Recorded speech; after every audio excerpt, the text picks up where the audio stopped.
हमारा आज का टॉपिक है कॉन्स्टिट्यूशन के सोर्सेज। ये कॉन्स्टिट्यूशन हमने लिया कहाँ से, ये कहाँ से अचीव किया हमने कॉन्स्टिट्यूशन। तो इसमें मैं आपको हर एक उसका कुछ शॉर्ट ट्रिक्स या फिर नाम बताता चला जाऊँगा, आप लोगों उनको याद कर लीजिएगा, ठीक है। तो इसमें जो हमारा सबसे पहला जो क्वेश्चन आता है, देखो हमसे पहला क्वेश्चन में पूछा गया है कि इंडियन कॉन्स्टिट्यूशन में कौन है जो सुप्रीम है, इंडियन पॉलिटिकल सिस्टम में कौन है जो सुप्रीम है। देखो इसमें सबसे पहले हम छांटते हैं लॉजिकली, तो हम सबसे पहले देखेंगे कि क्या चीज़ है जो बिल्कुल नहीं आंसर हो सकता किसी भी कीमत पे। तो हम सबसे पहले देखेंगे कि देखो रिलीजन सुप्रीम नहीं हो सकता, रिलीजन को सुप्रीम हम क्या रख सकते हैं, जी नहीं, इसको नहीं रखा जा सकता। अब हमारे पास ऑप्शन बचा सुप्रीम कोर्ट, कॉन्स्टिट्यूशन और पार्लियामेंट। अब हम देखेंगे कि अगर हम सुप्रीम कोर्ट को ऑप्शन रख देते हैं तो सुप्रीम कोर्ट पीपल्स के द्वारा चूज नहीं होता है, पीपल्स इसको चूज नहीं करते हैं सुप्रीम कोर्ट के जजों को, तो इसको भी हम नहीं रख सकते। क्यों? क्योंकि हमारी प्रियम्बल में लिखा हुआ है we the people of India, हम भारत के लोग। अब क्या होगा, अब हमारे पास दो ऑप्शन बचे हैं, एक है कॉन्स्टिट्यूशन, एक है पार्लियामेंट। अगर हमने पार्लियामेंट को सुप्रीम कर दिया कि भाई सबसे ऊपर पार्लियामेंट है, तो पार्लियामेंट में कभी भी एक ऐसी गवर्नमेंट आ सकती है जो फुल मेजोरिटी के साथ आएगी और वो खुद को क्या साबित कर देगी, डिक्टेटर। तो हमारे जो डिक्टेटरशिप है वो शुरू हो जाएगी, इसलिए हम लोग ये भी रिस्क नहीं ले सकते कि हम पार्लियामेंट को सुप्रीम करें। तो लॉजिकली अगर हम जाएं तो लॉजिकली कॉन्स्टिट्यूशन ही है जो सबसे ज़्यादा सुप्रीम होगा इंडियन पॉलिटिकल सिस्टम में। तो ये डेवलप करो कि आपको लॉजिक कैसे लगाना है हर एक क्वेश्चन में, ठीक है। उसके बाद में देखो क्वेश्चन नंबर 2 देखते हैं हम। अब एक क्वेश्चन पूछा गया हमसे, जुडिशियल रिव्यू कहाँ से लिया गया है, कौन सा ऐसा कॉन्स्टिट्यूशन था जिससे हमने जुडिशियली रिव्यू को अडॉप्ट किया। तो आपको ये याद रखना है कि जुडिशियल रिव्यू हमने यूएसए से लिया है, जुडिशियल रिव्यू हमने यूएसए से लिया है। और हमने यूएसए से क्या क्या लिया है, तो आपको याद रखना पड़ेगा, फंडामेंटल राइट्स हमारे कहाँ से आए हैं, यूएसए से लिए गए हैं। हमने जुडिशियल रिव्यू कहाँ से लिया है, हमने यूएसए से लिया है। हमारी प्रेसिडेंट की इम्पीचमेंट कहाँ से ली है, हमने इम्पीचमेंट कहाँ से लिया है, यूएसए से लिया है। यूएसए से और क्या लिया है हमने, यूएसए से एक और चीज़ ली है हमने, और वो होता है supreme court and high court के जजेस को लगाना, कि सुप्रीम कोर्ट और हाई कोर्ट के जजों को कैसे चूज किया जाएगा, ये भी हमने यूएसए से लिया है। तो हमारी 4 चीज़ें हो गई जो हमने यूएसए से ली है, सुप्रीम कोर्ट, हाई कोर्ट के जजेस, फंडामेंटल राइट, जुडिशियल रिव्यू और हमारी इम्पीचमेंट। क्लियर बात हो गई। उसके बाद में हम इसी ऑप्शंस में देखेंगे हमने यूनाइटेड किंगडम से क्या लिया। देखो ब्रिटिशर्स हमारे पास ना बहुत लंबे समय तक रहे, तो ब्रिटिशर्स का हमारे ऊपर प्रभाव पड़ना भी निश्चित था। तो हमने यूके से क्या लिया, सबसे पहले हमने लिया पार्लियामेंट्री सिस्टम। तो हमने पार्लियामेंट लिया यूके से कि भाई साहब आपका पार्लियामेंट कैसे चलता है, ठीक है। फिर हमने क्या लिया, हमें लॉ लेना था, लॉ। उसके बाद में हमने बाईकैमरलिज्म लिया, बाईकैम मतलब एक लोकसभा होगी, एक राज्यसभा होगी, एक हाउस ऑफ पीपल्स होगा, एक काउंसिल ऑफ स्टेट होगी। ये सब हमने कहाँ से लिया, यूके से लिया। यूएसएसआर से हमने क्या लिया भाई, यूएसएसआर एक्चुअली बोला जाता है रशिया को, तो यूएसएसआर किसको बोला जाता है, रशिया को। यहाँ से हमने क्या लिया, फंडामेंटल ड्यूटीज को लिया, यहाँ से हमने क्या लिया, फंडामेंटल ड्यूटीज को लेकर के आए हम। और उसी के साथ हमें याद रखना पड़ेगा ऑस्ट्रेलिया से हमने क्या लिया, ऑस्ट्रेलिया से हमने 2 चीज़ ली। एक तो हमने इंटर स्टेट ट्रेड लिया कि हमें झारखंड से अगर बिहार या उत्तर प्रदेश या फिर दिल्ली कोई चीज़ भेजनी है तो इंटर स्टेट, 2 स्टेट्स के बीच में किस तरीके से ट्रेड होगा, इंटर स्टेट ट्रेड हमने ऑस्ट्रेलिया से लिया। और कॉन्करेंट लिस्ट हमने ऑस्ट्रेलिया से ली। कॉन्करेंट लिस्ट जो थी हमारी कि कौन सी चीज़ यूनियन को मिलेगी, कौन सी चीज़ स्टेट को मिलेगी और कौन सी चीज़ उसमें रहेगी, कॉन्करेंट में रहेगी। तो ये कॉन्करेंट लिस्ट जो है 3 लिस्ट लिया हमने, ये सब हमने किससे लिया, ऑस्ट्रेलिया से लिया। तो ये आपको याद रह जाएंगी, छोटी छोटी चीज़ें हैं। जुडिशियल रिव्यू हमने कहाँ से लिया, यूएसए से लिया। अब क्वेश्चन नंबर 3 देखते हैं। देखिए ये जो 2012 में हमसे पूछा गया है, 2012 और 2008 में भी पूछा गया था कि जुडिशियल रिव्यू कहाँ एग्जिस्ट करता है, तो इसका आंसर ये नहीं हो सकता। देखो यूके तो हो ही नहीं सकता कि केवल यूके में करता है, केवल यूएसए भी नहीं हो सकता क्योंकि यूएसए से तो हमने लिया है, केवल इंडिया भी नहीं हो सकता। तो इसका आंसर क्या होगा, इंडिया और यूएसए दोनों में, क्योंकि इसी से तो हमने ये अडॉप्ट किया है, किस चीज़ को, जुडिशियल रिव्यू को। समझ गए आप बात। चलिए क्वेश्चन नंबर 4, ये पूछा गया है यूपीएससी 1993 में। ठीक है, इन्होंने पूछा है कि कौन सी एक कैरेक्टरिस्टिक्स है जो कॉमन है किसके बीच में, इंडिया और अमेरिका के बीच में। चलिए साहब, अब हम समझेंगे सबसे पहले क्या चीज़ कॉमन है।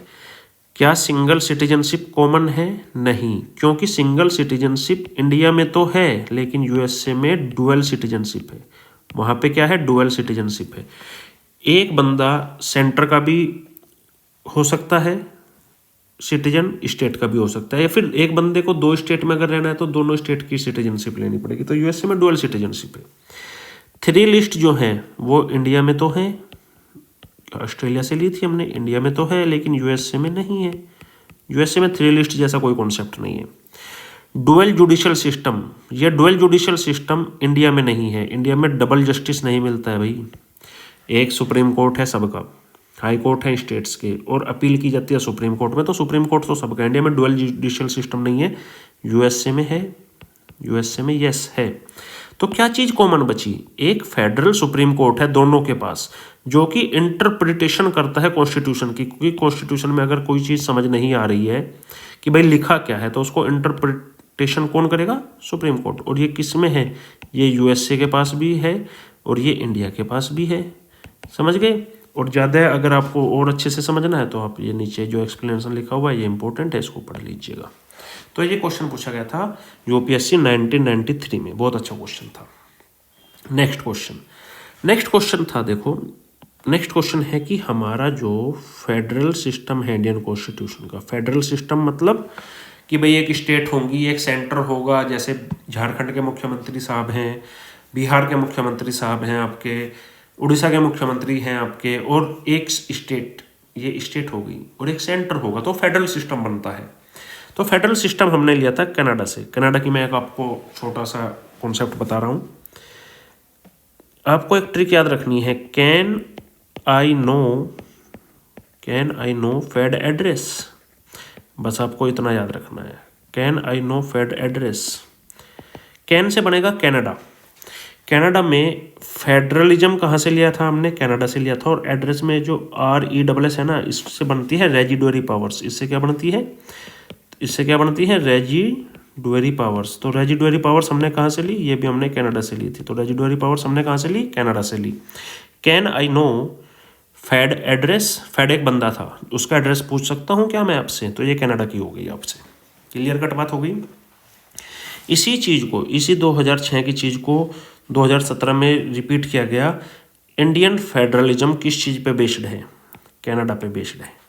यूएसए का आपको याद रह जाएगा, यूएसए में से क्या क्या था? सुप्रीम कोर्ट, हाई कोर्ट के जजेस, फंडामेंटल राइट, जुडिशियल रिव्यू और इम्पीचमेंट। ऑस्ट्रेलिया से हमने क्या क्या लिया था? ऑस्ट्रेलिया से लिया था हमने कॉन्करेंट लिस्ट, और क्या लिया था हमने? इंटर स्टेट ट्रेड हमने ऑस्ट्रेलिया से लिया था। उसके बाद जर्मनी से हमने क्या लिया? अब हमको ये याद रखना है कि जर्मनी से हमने क्या लिया। जर्मनी से हमने लिया था इमरजेंसी प्रोविजंस। देखो जर्मनी में हिटलर साहब जो थे वो किसी चीज़ में यकीन तो करते नहीं थे कि भाई डेमोक्रेसी कुछ होनी चाहिए, तो इमरजेंसी में वो तो यकीन रखते थे। तो इमरजेंसी प्रोविजंस हमने जो लिए वो किससे लिए? हमने जर्मनी से। ऐसे याद रह जाएगा कि भाई हिटलर साहब तो जर्मन इमरजेंसी में ही रहते थे हमेशा दुनिया को जीतने की, तो जर्मनी से हमने लिया इमरजेंसी प्रोविजंस। उसके बाद में हमारा जो नेक्स्ट कॉन्सेप्ट आता है, ये पूछा गया union of state in Indian constitution. Concept of union of state, देखो एक यूनियन बनेगी किसकी? स्टेट्स की। तो यूनियन ऑफ स्टेट का मतलब क्या हो गया? फेडरलिज्म। तो ये किसका हो गया? फेडरलिज्म। तो इसको क्या बोलते हैं? फेडरलिज्म। और फेडरलिज्म हमने कहाँ से लिया था? आपको याद होगा हमने लिया था फेडरलिज्म को कनाडा से। तो फेडरलिज्म हमने कहाँ से लिया था? कनाडा से। तो इसका जो ऑप्शन बनेगा वो बनेगा ब्रिटिश नॉर्थ अमेरिकन एक्ट। जब आप इसका एक्सप्लेनेशन पढ़ेंगे ना तो आपको पता चलेगा कि ये जो ब्रिटिश नॉर्थ अमेरिकन एक्ट था इसी को एक्चुअल में कॉन्स्टिट्यूशन ऑफ कनाडा बोला जाता है। तो ये बहुत अच्छी क्वेश्चन सेट की गई है, इसको आपको याद रखना है। और ये कब बना था ये भी पूछा जा सकता है, 1867 में, 1867, ठीक है, 1867 में ये एक्ट बनाया गया था। तो इसी को कॉन्स्टिट्यूशन ऑफ कनाडा बोला जाता है। उसके बाद आगे चलते हैं। अब हमने पहले भी डिस्कस किया था कि भाई हमारी ये जो कॉन्करेंट लिस्ट थी, कॉन्करेंट जो लिस्ट थी हमारे पास, ये कहाँ से ली हमने, किस देश से ली, तो ये ली हमने ऑस्ट्रेलिया से। सोवियत यूनियन से हमने क्या लिया था, फंडामेंटल ड्यूटीज, याद रखना ये कहाँ से लिया था फंडामेंटल ड्यूटीज, सोवियत यूनियन से लिया था हमने फंडामेंटल ड्यूटीज। क्लियर बात हो गई। ऑस्ट्रेलिया से हमने क्या लिया, कॉन्करेंट लिस्ट को लिया। कनाडा से हमने क्या लिया था, फेडरलिज्म लिया था, दोबारा से रिपीट करवा रहा हूँ आपको, फेडरलिज्म लिया था। और कनाडा से हमने एक और चीज़ ली थी, क्या ली थी, रेजिडुअरी पावर्स। तो ये क्या ली थी, रेजिडुअरी पावर्स किसके पास रहेंगी, सेंटर के पास रहेंगी। इटली से हमने कुछ बोरो नहीं किया, तो इटली को हम छोड़ देते हैं। अब ये रिपीटेशन पे चल पड़ा है।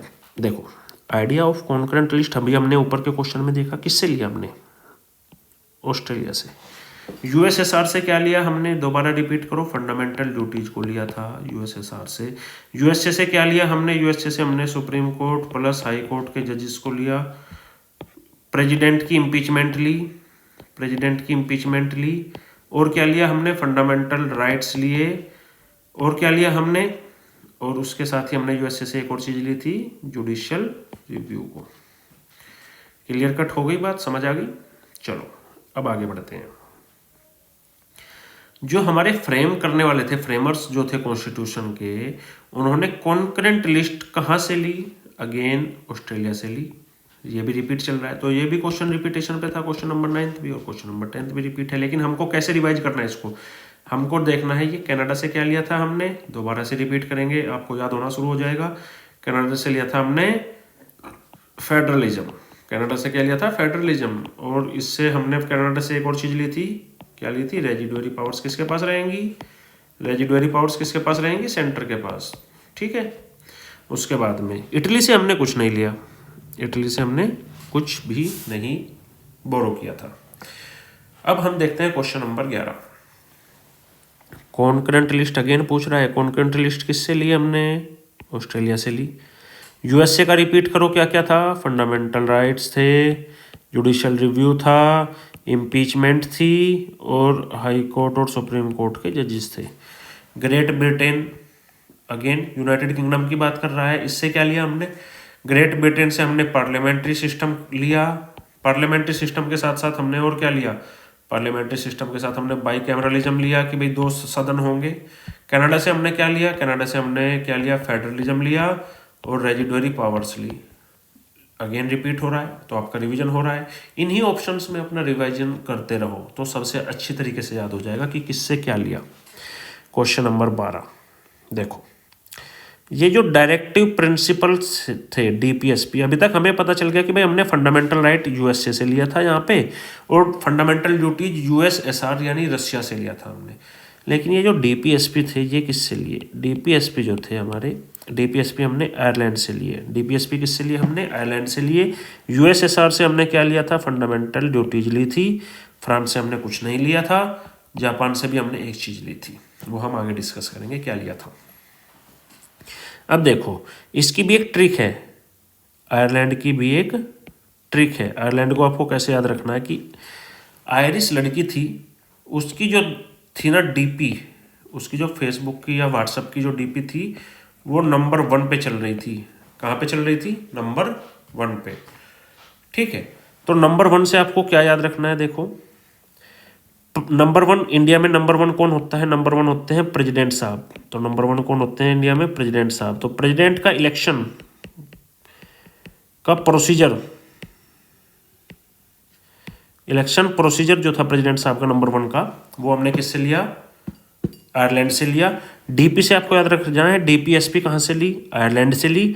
और नंबर से, एनओ से याद रखना है कि जो राज्यसभा के नॉमिनेटेड मेंबर्स होते हैं, तो जो राज्यसभा के नॉमिनेटेड मेंबर्स होते हैं, नॉमिनेटेड जो होते हैं राज्यसभा के, वो हमने कहाँ से लिया, आयरलैंड से। तो आयरलैंड से हमने 3 चीज़ें ली, याद रह जाएगा। डीपी नंबर 1 थी भाई, तो डीपी नंबर 1 याद रखना पड़ेगा आपको। छोटी सी ट्रिक है, रट्टा मार लेना।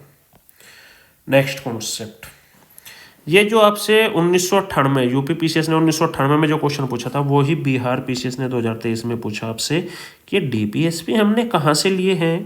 तो डीपीएसपी में आपको क्या याद रखना है, डीपी नंबर 1 थी किसकी, आयरलैंड वालों की। तो ये क्या याद रखना है आपको, आयरलैंड की थी। ठीक है, तो डीपीएसपी हमने कहाँ से लिया, आयरलैंड से लिया। उसके बाद हम चलते हैं आगे। मध्य प्रदेश पीसीएस ने भी 2023 में क्वेश्चन पूछा कि भाई साहब हमने डीपीएसपी कहाँ से लिए, तो डीपीएसपी पार्ट 4 में हमने कहाँ से लिए, हमने आयरलैंड से लिए। सिंपल चीज़ है। डीपी नंबर 1 किसकी थी, आयरलैंड की थी। उसके बाद में आपको क्या याद रखना है, next question, question number 15। DPSP हमने कहाँ से लिया, 2004 में फिर से पूछा गया, आयरलैंड से लिया जी हमने। यूएसए से क्या लिया था हमने, दोबारा से याद करो, फंडामेंटल राइट।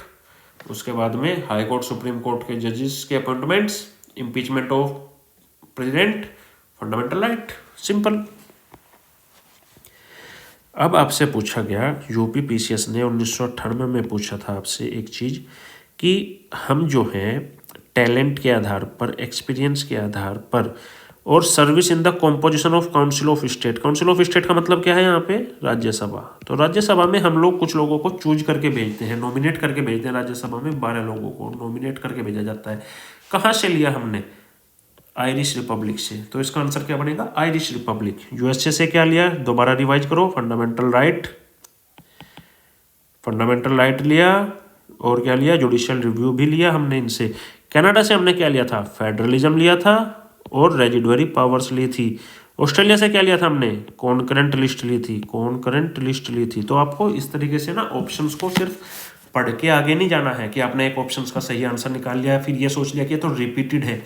उस रिपीट को बार बार बैठ के पढ़िए, उसमें जो आपको याद आ रहा है उसको याद कीजिए, तो इससे आपका कम से कम एक ही चीज़ में 10 बार रिविजन हो जाएगा। क्लियर हो गई बात। अब देखिए, अब हम चलते हैं आगे। फंडामेंटल राइट्स हमने कहाँ से लिए थे, दोबारा से बताएंगे आप लोग, यूएसए से लिए थे। तो फंडामेंटल राइट्स कहाँ से लिए थे, यूएसए से लिए थे। पार्लियामेंट्री सिस्टम कहाँ से लिया था, यूके से लिया था। तो पार्लियामेंट्री सिस्टम कहाँ से लिया था, यूके से लिया था, याद आ गया। इमरजेंसी प्रोविजंस मैंने आपको बताया था अभी, किस कौन यकीन रखता था इमरजेंसी में, हिटलर साहब। तो हिटलर साहब किस में रखते थे, तो ये जर्मनी से लिए थे हमने। और डीपीएसपी, डीपी किसकी नंबर 1 थी, आयरलैंड वालों की नंबर 1 थी। तो इस तरीके से आपका क्वेश्चन सोल्व हो गया और ये पूछा गया था आईएएस 1993 में आपसे। तो क्लियर कट आपको अब समझ आने लगा है कि कैसे याद करना है। नेक्स्ट क्वेश्चन, यूपी पीसीएस ने 2021 के प्रीलिम्स में अपने क्वेश्चन पूछा, फंडामेंटल राइट्स की कौन सी चीज़ है जो करेक्टली मैच नहीं है। फंडामेंटल राइट्स हमने बार बार पढ़ा, यूएसए से हमने लिया था। डीपी किसकी सबसे अच्छी थी, आयरलैंड की अच्छी थी, ये भी सही लिखा हुआ है। रेजिडुअल पावर्स तो हमने पढ़ा था कि भाई कनाडा के पास रहने वाली है, क्योंकि ऑस्ट्रेलिया के पास क्या था, ऑस्ट्रेलिया के पास तो 2 चीज़ थी, कॉन्करेंट लिस्ट थी और इंटरस्टेट ट्रेड था। तो ये आंसर गलत हो गया। रेजिडेंस हमने जो पूछा था, एड्रेस तो हमने कनाडा वालों से पूछा था, तो ये किस में आएगा, कनाडा से आएगा। और इमरजेंसी प्रोविजंस किसके थे, जर्मनी के थे, तो ये भी सही हो गया। तो इस तरीके से हमारा जो क्वेश्चन था वो बिल्कुल सही हो गया। अब हम नेक्स्ट पढ़ते हैं। देखो, राजस्थान में 2013 में क्वेश्चन पूछा गया, फंडामेंटल राइट्स किस से लिए थे हमने। तो फंडामेंटल राइट्स हमने यूएस से लिया था, यूनाइटेड स्टेट ऑफ अमेरिका। ये डरना नहीं है कि यूएस बिल ऑफ राइट्स लिख करके पूछ लिया गया तो हम क्या करें, नहीं, फंडामेंटल राइट्स यूएस से जाएगा। डीपी किसकी अच्छी थी, वो आयरलैंड की अच्छी थी। यूनियन स्टेट रिलेशन हमने किससे लिए, यूनियन स्टेट रिलेशन।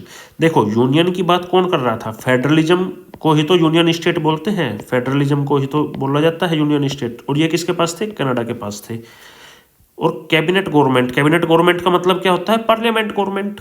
तो कैबिनेट किस में होती है, पार्लियामेंट में। तो ये किस पे जाएगा, ब्रिटिश कॉन्स्टिट्यूशन पे। बहुत अच्छा वर्ड्स को थोड़ा घुमा के लिखने की कोशिश की गई है कि आप थोड़ा कंफ्यूज हो जाएं, लेकिन आपको थोड़ा दिमाग खुला रख के तब सोचना है, कंफ्यूज नहीं होना है इन चीज़ों से। अब देखो, यहाँ पे आपको एक चीज़ बताता हूँ मैं, रूल ऑफ लॉ, रूल किसका होगा, रूल ऑफ लॉ यूके से लिया था हमने, रूल ऑफ लॉ किससे लिया था हमने, यूके से। लेकिन प्रोसीजर इस्टेब्लिश अगर पूछा जाए, प्रोसीजर इस्टेब्लिश, प्रोसीजर कौन इस्टेब्लिश करता है, तो ये हमारा क्या होगा, जापान। तो प्रोसीजर इस्टेब्लिश में किसको याद रखना है, जापान को। और रूल ऑफ लॉ में किसको याद रखना है, इंग्लैंड को। रिजर्व करने का अधिकार, गवर्नर के बिल को रिजर्व करने का अधिकार प्रेसिडेंट के पास भेजने के लिए किसके पास होगा, तो ये सारी चीज़ें हमारी जो स्टेट और सेंटर की बात चलेगी तो वो किसके पास होगा, कनाडा से लेंगे हम। और कॉन्करेंट लिस्ट तो अगेन रिपीटेड है, तो ये तो ऑस्ट्रेलिया की होगी ही होगी। इस क्वेश्चन को बहुत अच्छे से याद करना। मैं दोबारा समझा रहा हूँ, रूल ऑफ लॉ किससे लिया हमने? यूनाइटेड किंगडम से। पार्लियामेंट किससे ली हमने? पार्लियामेंट भी तो हमने इंग्लैंड से ही ली थी ना, पार्लियामेंट भी तो हमने इंग्लैंड से ली थी। तो रूल ऑफ लॉ किसका होगा? इंग्लैंड का। प्रोसीजर इस्टेब्लिश बाय लॉ, ये हमने सिर्फ एक चीज है जो हमने जापान से ली थी, procedure establish by law. Bill है, गवर्नर को कोई बिल रिजर्व करना है कि भाई हम प्रेसिडेंट के पास भेजे या ना भेजे, तो यूनियन और स्टेट का मैटर हो गया, फेडरलिज्म का मैटर हो गया, तो ये किसके पास जाएगा? कनाडा के पास। और कॉन्करेंट लिस्ट किसके पास जाएगी? ऑस्ट्रेलिया के पास। और ये कब पूछा गया था? यूपीपीसीएस में 2010 में। काफी अच्छा क्वेश्चन है, तो इसको आप आराम से समझना। नेक्स्ट क्वेश्चन, अब आपसे पूछा जाए कि डीपी किसकी अच्छी होती है, तो डीपी अच्छी होती है भाई आयरलैंड की। तो ये आपको क्या याद रह जाएगा? आयरलैंड। फंडामेंटल राइट्स कौन देता है? ये देता है USA. Concurrent list, concurrent list किसने लगाई है भाई? ये लगाई है ऑस्ट्रेलिया ने। और इंडिया को यूनियन किसने माना है? ये मानना है कनाडा की गवर्नमेंट ने। तो ये कहाँ से लिया हमने? कनाडा से। तो इस तरीके से आपका ये पूरा का पूरा जो आईएएस 2003 में क्वेश्चन आया था, ये आपका हो गया तैयार। एक कॉन्सेप्ट है फंडामेंटल ड्यूटीज, मैं आपको बार बार याद करवाता रहा हूँ कि फंडामेंटल ड्यूटीज हमने किससे लिया था? रशियन से, रसिया से लिया था हमने, रसिया से, ठीक है। अमेरिकन गवर्नमेंट से हमने क्या लिया था? आपको याद हो जाना चाहिए अब तक, फंडामेंटल राइट्स लिए थे। और उसके बाद में क्या लिया था? हाई कोर्ट और सुप्रीम कोर्ट के जजेस को लिया था। और क्या लिया था? इम्पीचमेंट को लिया था। और इम्पीचमेंट के साथ साथ और क्या लिया था? जुडिशियल रिव्यू को लिया था। ब्रिटिश पार्लियामेंट से हमने क्या लिया? रूल ऑफ लॉ लिया। पार्लियामेंट कैसी बनेगी वो लिया। और क्या लिया फिर हमने? बाई कैमरलिज्म लिया। बाई कैमरलिज्म ये हमने किससे लिया? ब्रिटेन से लिया। और ये अमेरिका से लिया। उसके बाद में देखिए, अब ये आपको याद थोड़ा रखना पड़ेगा कि भाई ये जो हमारा फंडामेंटल ड्यूटीज थे, ये fundamental duties 42nd constitution amendment act हुआ था 1976 में, इमरजेंसी के बाद। देखो इमरजेंसी लगाई गई थी 1975 में, 1975 में इमरजेंसी लगाई गई, तो उसके एक साल के बाद 1976 में 42nd अमेंडमेंट हुआ था। वहाँ पे स्वर्ण सिंह कमेटी बनाई गई थी, एक कमेटी बनाई गई थी स्वर्ण सिंह कमेटी। तो इन्होंने कहा था कि भाई फंडामेंटल ड्यूटीज तो होनी ही चाहिए। और ये कहाँ से लिया था हमने? रशिया से। चलिए साहब, constitution of India largest constitution, longest constitution है। बिल्कुल सही बात है, ट्रू बात है। फंडामेंटल राइट्स हमने कहाँ से लिए? फंडामेंटल राइट हमने अमेरिका से लिए, ये भी सही बात है। लेकिन क्या सिर्फ फंडामेंटल राइट की वजह से हमारा लॉन्गेस्ट कॉन्स्टिट्यूशन बना है? नहीं, ये इसका सही एक्सप्लेनेशन नहीं है। तो हमारा आंसर क्या हो जाएगा? बी। दोनों बात सही है, लेकिन आर जो है वो करेक्ट एक्सप्लेनेशन नहीं है। ये कब पूछा गया था? यूपीपीसीएस में 2015 में। ठीक है साहब। उसके बाद हम नेक्स्ट क्वेश्चन पे चलते हैं। नेक्स्ट क्वेश्चन हमारा क्या है? हमसे पूछा गया कि भाई फंडामेंटल राइट्स कहाँ से आए? Simple, United state of America से। ब्रिटेन से हमें पता चल गया, दोबारा से रिवाइज करो। ब्रिटेन से क्या आया था? पार्लियामेंट आई थी। पार्लियामेंट के साथ क्या आया था? रूल ऑफ लॉ आया था। और क्या आया था? बाई कैमरलिज्म आया था। रशिया से क्या आया था? रशिया से फंडामेंटल ड्यूटीज आई थी। फ्रांस से कुछ नहीं आया था हमारे पास। और रशिया से एक और चीज़ आई थी, 5 ईयर प्लान जो था ना, जो हमारी पंचवर्षीय योजनाएं चलती थी, वो भी कहाँ से आया था? रशिया से लिया था हमने। क्लियर बात हो गई। नेक्स्ट क्वेश्चन, फंडामेंटल राइट्स कहाँ से आए? अमेरिका से आए। आयरलैंड वालों की क्या थी? डीपी नंबर 1 है, बस इतना याद रखो, नंबर 1 डीपी है। डायरेक्टिव प्रिंसिपल्स आयरलैंड से आए। नॉमिनेटेड मेंबर्स राज्यसभा के आयरलैंड से आए। और नंबर 1 में क्या हो जाएगा? प्रेसिडेंट का इलेक्शन, प्रेसिडेंट साहब का इलेक्शन भी आयरलैंड से आया। ब्रिटेन से क्या आया? अभी हमने ऊपर रिवाइज किया है, पार्लियामेंट आई। दोबारा से रिवाइज करो अपने मन में, रूल ऑफ लॉ आया और बाई कैमरलिज्म आया। ये किससे आया? ब्रिटेन से आया। कनाडा से क्या आई थी? 2 चीज़ें आई थी कनाडा से। क्या चीज़ आई थी? फेडरलिज्म आया और रेजिडुअरी पावर्स आई। ठीक है, तो इस तरीके से हमने पूरा का पूरा सारी चीज़ों को रिवाइज कर दिया अपने दिमाग में। अब हमसे पूछा गया फंडामेंटल राइट कहाँ से आए? बिहार पब्लिक सर्विस कमीशन ने 2023 में पूछा। यूएसए से आए साहब। आयरलैंड से क्या आया? इनकी तो डीपी ही नंबर 1 थी। यूनाइटेड किंगडम से क्या आया? Parliament I, rule of law आया और बाई कैमरलिज्म आया। और कनाडा से क्या लिया हमने? कनाडा से हमने फेडरलिज्म लिया और क्या लिया हमने? रेजिडुअरी पावर्स ली। अगेन चीज़ों को याद रखो, मन करे तो इसको पढ़ लीजिएगा, ठीक है। फंडामेंटल राइट्स का आइडिया कहाँ से आया, यूएसए से आया। कनाडा का आपको पता ही है, कनाडा से क्या आया था। ब्रिटेन का आपको पता है क्या आया था, और रशिया का आपको पता है क्या आया था। हमने रिटिन कॉन्स्टिट्यूशन लिखने का ट्रेडिशन किसने शुरू किया था, सबसे पहला रिटिन कॉन्स्टिट्यूशन किसने लिखा था, अमेरिका ने लिखा था। और उनके का जो वो है कॉन्स्टिट्यूशन है ना, वो सबसे छोटा है, शॉर्ट है, सबसे ज़्यादा शॉर्टेस्ट है, क्योंकि उसमें सिर्फ 7 आर्टिकल है। छोटा सा कॉन्स्टिट्यूशन लिखा हुआ है उन्होंने अपना, और अपना खुश है। तो इस तरीके से आपके जो कॉन्स्टिट्यूशंस के जो सोर्सेज थे, हमने किस देश से क्या लिया, तो वो इस तरीके से आपके कंप्लीट हो जाते हैं यहाँ पे।